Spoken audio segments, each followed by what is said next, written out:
Hey everyone, welcome back. Today we're going deep on something. Well, something we all think about. How relationships actually form these days. It's 2024, dating apps, virtual meetups. It's like the whole landscape has shifted. Yeah. So does that mean the core stages of a relationship have been like totally rewritten too? Well, we're going to find out today. That's a really great question. And what I find fascinating is that even with all these new ways to connect, right, there's a surprising amount of consistency in how relationships actually do move forward. Yeah. I totally agree. So to guide our deep dive today, we've got this amazing article. It's by a group of, get this, professional matchmakers. Like Yeah. they've seen it, all out. And then to add even more to it, we're going to be using Elite Connections to kind of get their perspective too. They're a matchmaking service.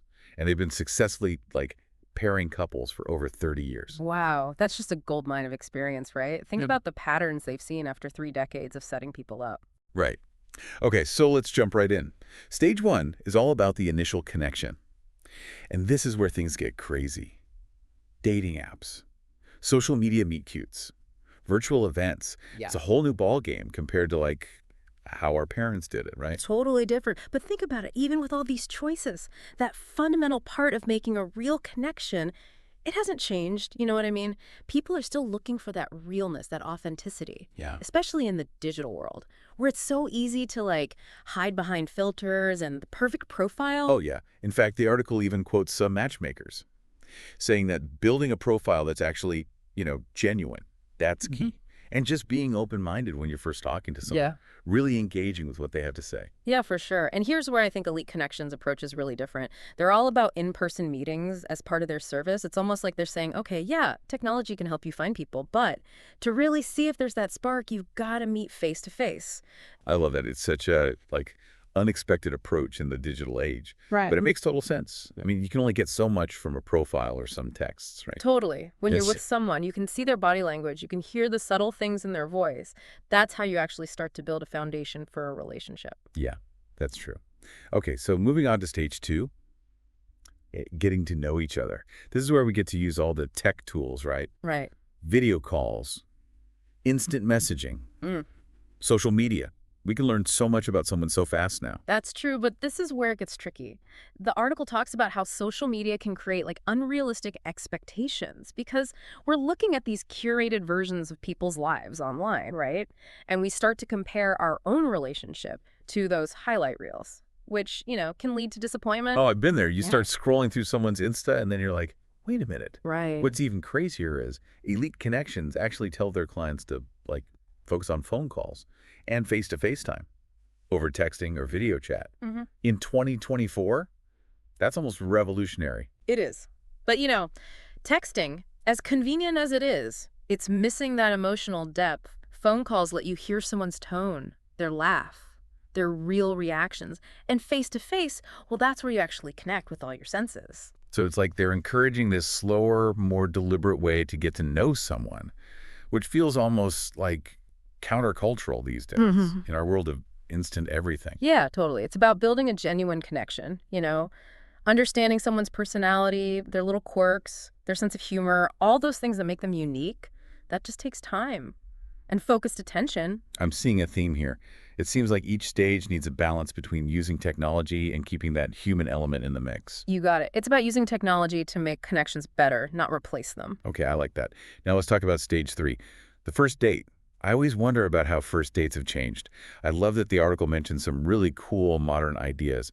Hiking, golf, even VR experiences. Right. It's not just dinner and a movie anymore, but the main thing, no matter what you're doing, is that it gives you a chance for a shared experience. The article gave some examples, like a cooking class or going to an art exhibit. These are things that let you interact, to laugh together, to make a memory together. And guess what? Elite Connections actually sets up the first date for their clients. I know it sounds kind of old-fashioned, but think about it. It's actually brilliant, taking away that stress of having to plan the quote-unquote perfect first date. Lets people focus on just being there and getting to know each other. It gets rid of that anxiety and makes things more relaxed. For sure. It's like they're saying, we'll handle the logistics, you just focus on connecting. Exactly. It also shows a level of personalization, like they care. They're not just throwing two random people together. They're actually thinking about their interests and what they like. and trying to create something that works for both of them. That's so interesting. Okay, so I have to ask, what happens when that first date goes well? It's time for stage 4, the honeymoon phase. Ah, yes. The honeymoon phase. That amazing time when you can't stop smiling. Every text feels like winning the lottery. You just see everything through rose-colored glasses. But here's the thing. The article had this point about, like, over-communicating during this stage. Have you ever experienced that? Like, even when things are great, too much communication can be exhausting. Oh, for sure. It's so tempting to want to be with them all the time, to text nonstop, to share every thought and feeling. But it's important to remember that even in this phase where you're just head over heels, you need to keep your sense of self and your own space. Kind of counterintuitive, isn't it? Yeah. You're so in love. Why would you need space? But I get it. If you lose yourself in the relationship, it can feel suffocating later on. Exactly. It's about finding that balance between being fully in the relationship, but also taking care of your own interests and friendships. So do you think the matchmakers at Elite Connections see this honeymoon phase a lot with their couples? You know, that's a great question. I would imagine they do. They've had a lot of success in making matches that last. But what's really interesting to me is how they might guide their clients through this phase. It wouldn't surprise me if they give advice on keeping that balance, on remembering that a healthy relationship needs space to breathe. That's fascinating. It's like they're not just matching people, they're like relationship coaches, helping people navigate the emotional ups and downs. Exactly. And that brings us to stage 5, the one that often catches people by surprise, the reality check. Oh boy, here come the problems. Not necessarily. It's true that the stage can be tough. The rose-colored glasses come off, you start to see your partner's flaws more clearly, disagreements pop up, you might even feel those first doubts creeping in. But here's the thing, and I see a lot of couples struggle with this. The reality check isn't a sign that you failed, it's an essential part of the process. Okay, so how do I reframe that? So it's not that the honeymoon phase was a lie. It's just that now you're getting the full picture. Exactly, and the article really stresses that this stage is all about testing the relationship's strength. Think of it like a stress test for your bond. You're figuring out how to handle disagreements, how to talk about what you need and expect, how to compromise. So you're moving from like that initial infatuation to a deeper, more realistic view of each other. Exactly, and it's super important to remember that this stage is normal. It's even healthy. It's a chance to figure out if you and your partner can work through things together, to see if your values and goals are actually aligned, and to see if you're both willing to put in the effort to build something that lasts.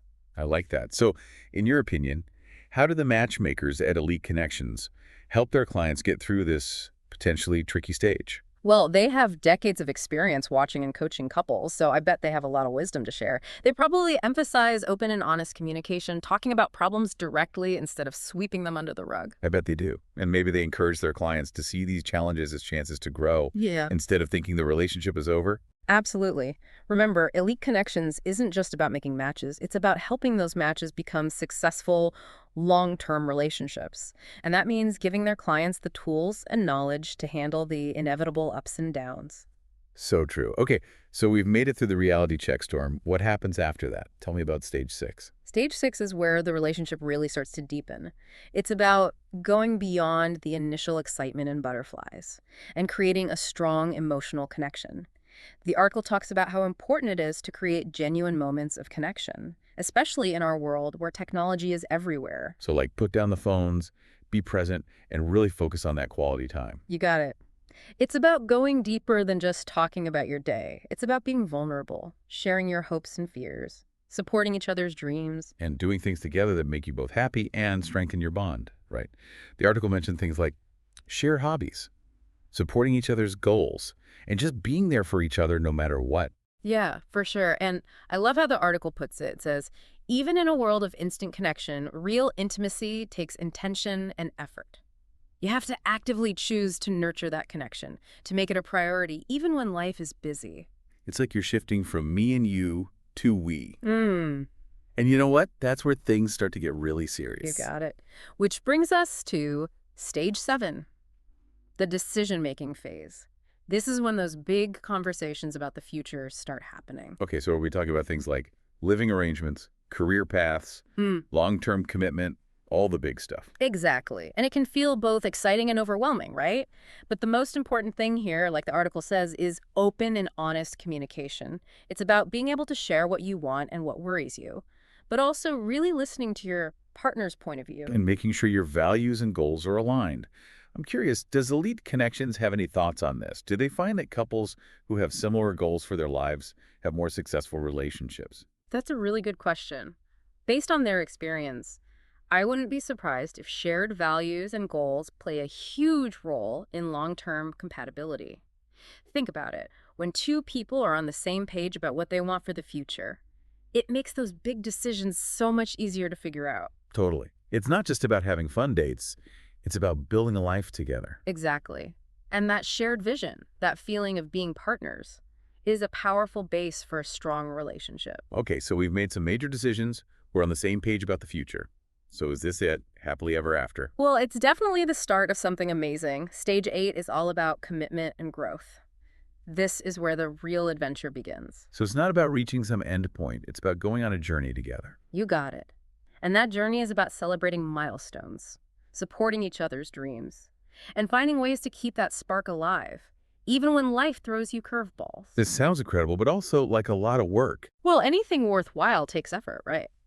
And a deep, fulfilling relationship is definitely worth it. Remember, even in this stage where you're committed, you still have to actively work on the relationship and be open to adapting, both as individuals and as a couple. So it's not about finding the perfect person. It's about becoming the right people for each other. I love that. It's about choosing each other, day after day, and committing to growing and evolving together. And that reminds me of what we talked about earlier, the importance of being authentic. Because if you're not being your true self, if you're not letting your partner see all of you, how can you really grow together? That's so true. Authenticity is at the heart of any strong, lasting connection. It's also what keeps things exciting, right? When you're both always growing and changing, there's always something new to learn about each other. Absolutely. It's like an adventure that never ends, full of surprises and new things to explore. And that's what makes love so amazing and fulfilling. It's incredible how much we've talked about just in these first 8 stages. And we're only halfway through our deep dive. I know, right? There's so much more to uncover about modern relationships. But for now, I'm curious, what's standing out to you so far? Honestly, I'm struck by how much intention you have to bring to each stage. It's not just about falling in love, it's about showing up, being present, and constantly putting in the work to build a strong and fulfilling connection. I love that. It's like recognizing that relationships are a journey, not a destination. And even though how we date has changed, the core principles of communication, respect, and commitment are just as important as ever. So true. And you know what else has been on my mind? Even though we have all this technology, the most meaningful connections happen when we put the phones down and just connect with each other, person to person. Totally. It's a good reminder that technology can help us connect, but it's the human element, the face-to-face interactions, the shared experiences that really form the heart of a lasting bond. Absolutely. So before we jump into the next part of our deep dive, let me ask you this. If you could go back to the beginning of your current or most recent relationship, knowing what you know now, which stage would you pay more attention to? Wow. That's a really thought-provoking question. You know what? I think I'd pay more attention to stage 5, the reality check. Not because I want to focus on the hard parts, but because I realize now that those challenges, when you handle them with open communication and a willingness to compromise, can actually set the stage for an even stronger and more resilient relationship. What about you? You know what? That's a great point, honestly. I think I'd focus more on stage 2, that early getting to know you phase. I'd be more aware of how social media can trick us and really prioritize those deep, meaningful conversations, the kind that let you see someone for who they really are, beyond the filters and the perfect online persona. I love that. It's a reminder that even though technology can be a great tool, it's the human connection that truly matters. Couldn't agree more. Okay, listeners, we're going to take a quick break. But don't go anywhere. We'll be right back with even more insights into the amazing world of modern relationships. Welcome back, everyone. We're right in the middle of breaking down these 8 stages of a new relationship. And it's already been like, wow, so eye-opening. I know, right? It's like we're looking at our own experiences in a whole new way. Totally. And one thing that's really stuck with me is this whole idea of finding that balance between technology and, real connection. We have so many amazing ways to meet people and talk to them these days, but it's easy to get lost in all the digital stuff and forget how important those real-life interactions are. You're so right. It's almost like we have to be even more intentional about making space for those authentic moments. Yeah, exactly.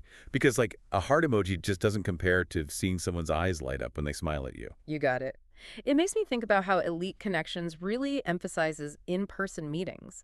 They've been doing this for over 30 years, and they've seen how important those face-to-face moments are for building something real. It's like they're saying, sure, technology can help you find people, but to really know if there's a spark, you've got to be in the same room. Exactly. Think about it. You can create this perfect online persona, but those unscripted moments, the shared glances, the spontaneous laughter, that's where the real connection happens. You can't fake chemistry through a screen. Mm-hmm. And you know, something else I've been thinking about is how important authenticity is.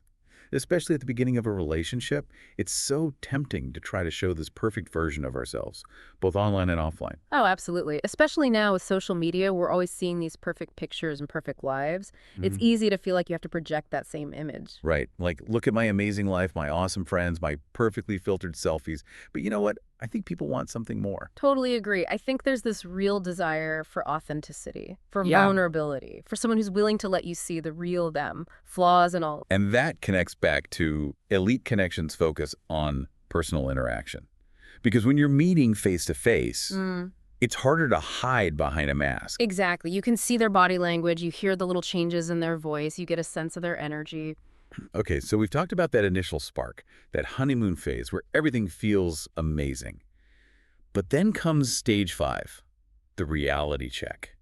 And let's be honest, this one can be kind of a downer. Well, it can be a little jarring when those rose-colored glasses start to fade and you see your partner's flaws more clearly. But remember we talked about earlier, this stage isn't a sign that the relationship is over. It's actually a really important turning point. Yeah, I'm listening. Think of it this way. The honeymoon phase is kind of like a beautiful illusion. It's this time of intense infatuation and excitement, but eventually that illusion fades and you're left with the real person, imperfections and all. So it's like you're moving from fantasy to reality. Exactly. And that transition can be a little rough. You might notice things about your partner that you didn't see before, or maybe those little quirks that you used to find cute start to bug you. Like you're seeing them in 3D for the first time. Exactly. And this is where it gets interesting, because this stage is all about deciding if you can accept and even embrace those imperfections. So it's a test of compatibility on a deeper level. Absolutely. It's about figuring out if you can work through disagreements, if you can communicate your needs and expectations clearly, and if you're both willing to put in the work to overcome challenges together. So instead of freaking out when those first disagreements happen, you're saying we should see them as a chance to make the relationship stronger. Exactly. It's like a stress test for your bond. Can you handle the pressure? Can you communicate effectively when things get tough? Okay, I'm starting to see how this reality check phase can actually be a good thing. But it still sounds kind of scary. What do you think Elite Connections does to help their clients through this?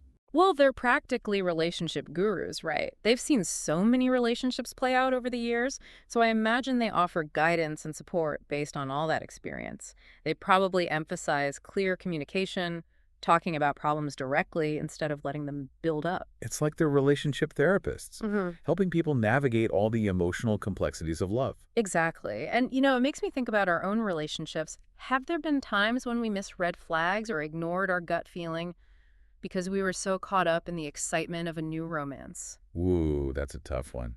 But it's a good question to ask ourselves. Maybe if we understood these stages better, we could approach relationships with more awareness and intention. Totally. And, one of the biggest takeaways for me is that the reality check isn't always a bad thing. It's a chance to move from that superficial infatuation to a deeper, more authentic connection. Right. It's like saying, okay, now that the initial excitement has worn off, let's see what we're really made of. Exactly. And that's where the real magic happens. Because when you can face those challenges together, you come out of it with a stronger and more resilient bond. So we've made it through the reality check storm. We've had those difficult conversations. We've decided to keep going. What happens next? Well, that's when things get really interesting. Stage 6 is all about deepening the relationship. It's about moving past that initial excitement and those butterflies and building a much stronger emotional connection. So it's like you've laid the foundation Mm, and now you're starting to build the walls. perfect analogy.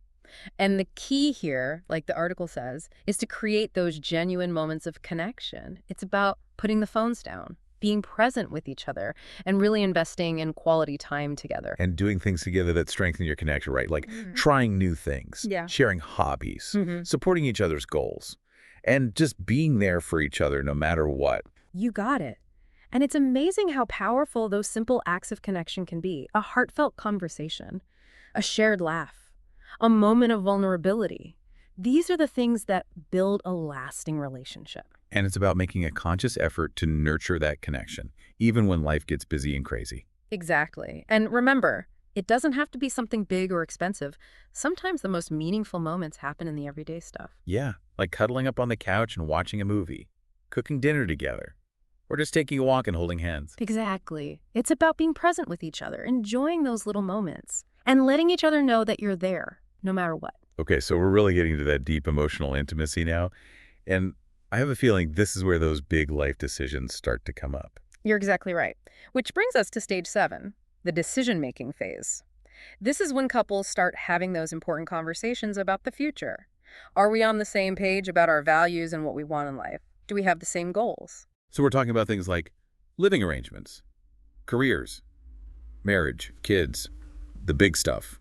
Exactly. And those conversations can be both exciting and a little scary, right? Because you're basically deciding if your individual paths line up with what you want for a shared future. It's like you're not just building a relationship, you're building a life together. Precisely. And that's a huge commitment. So it's super important to approach this stage with open and honest communication. Be willing to talk about what you want and what you're worried about, and really listen to what your partner has to say.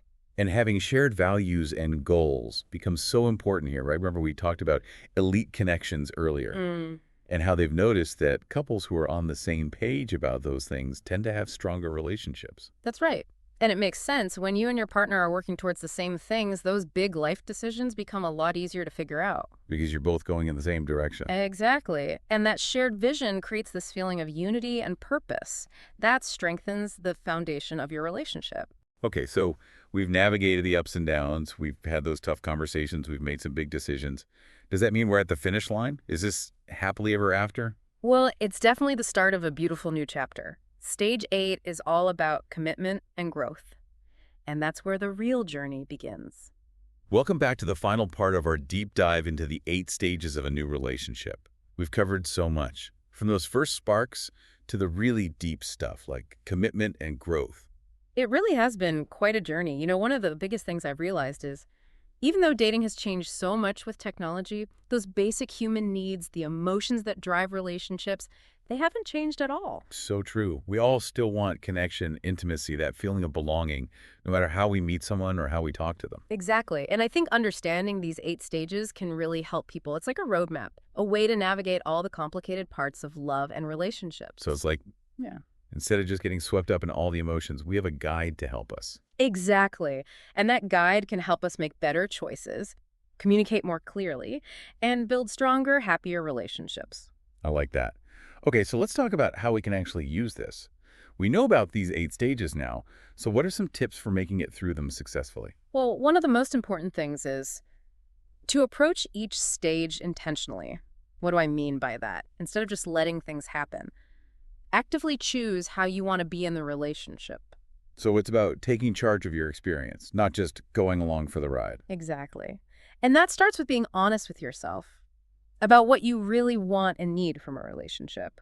What are your deal breakers? It's like knowing your own map before you start the journey. Exactly. And once you know what you need and want, you can talk to your partner about it in a much better way. Okay, so communication is key. Anything else? Another big one is to remember, relationships are a two-way street. It's not just about what you want, it's about what your partner wants and needs too. So it's about finding that balance. Yeah. Where both people feel like they matter and are understood. Exactly. And that takes active listening, empathy, and a willingness to compromise. Be intentional, communicate well, consider your partner's needs. Got it. What else should we keep in mind? Well, don't forget that relationships are always evolving. There's no finish line. It's not like you get to a certain point and then stop trying. So even when you reach that stage of commitment and growth, you still have to put in the work. Yeah. Love is an action, not just a feeling. It takes constant effort and attention. It's like taking care of a garden. You can't just plant the seeds and expect them to grow on their own. You have to water them, weed them, take care of them. That's a great way to put it. Relationships need care and attention to grow. So make time for each other, have quality time together, and find ways to keep that spark alive. And even the most amazing gardens go through different seasons, so be ready to adapt, to change, and to face those challenges together. Exactly. Relationships are a journey, not a destination. And the best part is sharing that experience, the ups and downs, the good times and the bad times, and the growth that happens along the way. Okay, that's a beautiful way to look at it. So as we wrap up this deep dive, what's the one thing you'd tell our listeners, no matter what stage of a relationship they're in? I think I'd say embrace the journey. Don't be afraid to be vulnerable. Talk openly and honestly. And put in the effort to build something strong and fulfilling. And remember, even though relationships can be tough sometimes, they're also one of the most rewarding things in life. Absolutely. Love is powerful. And when we approach it with intention, with awareness, and with a willingness to grow, it can change our lives in amazing ways. What a great way to end our conversation. Thanks for joining us on this deep dive into the 8 stages of a new relationship. We hope you learned something new today, and that you feel inspired to approach your own relationships with more awareness and intention. And no matter where you are on your journey, keep diving deep.